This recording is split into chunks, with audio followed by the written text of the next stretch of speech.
ఎన్నికల శంఖారావాన్ని పూరిస్తూ ఏపీ ముఖ్యమంత్రి జగన్మోహన్ రెడ్డి స్టార్ట్ చేసిన ఈ సిద్ధం సభలు ఏవైతే ఉన్నాయో వాటిని 18వ తారీఖున ఆఖరి సభతో పూర్తి చేయాలని వైసీపీ కంకణం కట్టుకుంది. భారీగానే అనంతపూర్ రాప్తాడులో ఈ ముగింపు సభ కోసం ప్లాన్లు నడుస్తున్నాయి.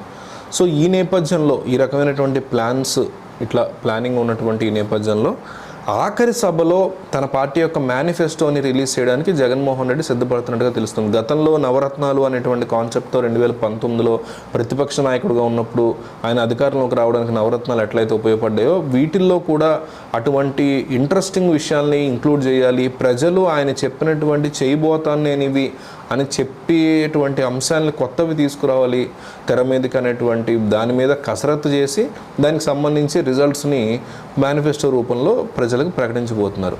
అయితే ఆ మేనిఫెస్టో ఎట్లా ఉండబోతోంది, ప్రతిపక్షాలకి దానివల్ల డెఫినెట్లీ దెబ్బ తగులుతుందా అనేటువంటి డిస్కషన్ నడుస్తున్న ఈ నేపథ్యంలో మనం దాని గురించి కొన్ని అంశాలు చూద్దాం. మేనిఫెస్టో దెబ్బలకి ప్రతిపక్షాలకు ఖచ్చితంగా షాక్ తగులుతుందని పార్టీ వర్గాలు అంటున్నాయి. మధ్యతరగతి పేద మహిళలకి ప్రాధాన్యత ఉండబోతోందని, బీసీలకు ఇప్పుడు ఇస్తున్న ప్రాధాన్యతకు మించి వరాలు ఉంటాయని తెలుస్తుంది. అలాగే రైతు రుణమాఫీ మీద కూడా హామీ ఉండొచ్చని పార్టీ వర్గాలు చెప్పాయి. 2019లో ప్రకటించిన నవరత్నాల పథకాలకి మించి 2024 ఎన్నికల మేనిఫెస్టోలో హామీలు ఉండబోతున్నట్టు పార్టీలో టాక్ ఉంది. జగన్ మేనిఫెస్టో విడుదల చేసిన తర్వాత ఇంతకుముందు చంద్రబాబు నాయుడు రిలీజ్ చేసిన సూపర్ 6 మినీ మేనిఫెస్టోతో పోల్చి చూడడం మొదలవుతుంది. ఇక్కడ విషయం ఏంటంటే ఎన్నికల్లో చంద్రబాబు ఇచ్చేటువంటి హామీల తర్వాత అమలు చేయట్లేదనే ఆరోపణ ఉంది.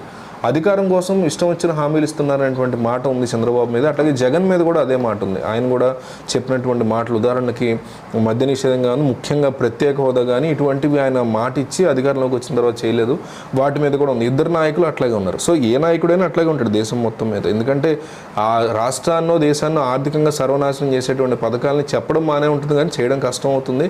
చేసినా కూడా అది ఆ రాజ్యం అంటే ఆ రాష్ట్రం యొక్క దివాలాకి దిశగా తీసుకెళ్లేలాగా ఉంటాయి ఈ పథకాలు. సో కేవలం ఓట్లు వేయించుకోవడానికి వీళ్ళు చెప్తారు తప్ప ప్రాక్టికల్గా వర్కౌట్ అవుతుంది. సో జగన్మోహన్ రెడ్డి తీసుకురాబోతున్నటువంటి దాంట్లో ముఖ్యమైనటువంటి ఒక బంపర్ పథకం ఉందంటున్నారు. అదేంటంటే రైతు రుణమాఫీ ఖచ్చితంగా చేయడానికే ఎంతవరకు చేస్తాం అనేది కూడా నెంబర్తో సహా చెప్పి జగన్మోహన్ రెడ్డి ప్రకటించబోతున్నారు అంటున్నారు. ఎందుకంటే 2014లో రైతు రుణమాఫీ హామీ ఇచ్చినటువంటి చంద్రబాబు నాయుడు అధికారంలోకి వచ్చాక చేయలేదు అనేటువంటి ప్రధాన ఆరోపణ ఉంది ఆయన మీద. చేశాను అంటూ ఆయన ప్రెస్ మీట్లో కొన్ని చోట్ల చెప్పినా కూడా రైతులే ఓపెన్గా అంటారు చేయలేదు ఆయన అని.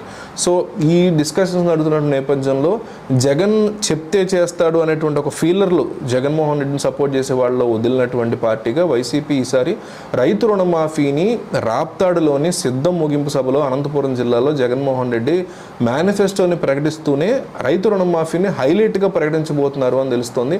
తద్వారా రైతుల యొక్క ఓట్లని వైసీపీ టార్గెట్ చేయబోతోంది.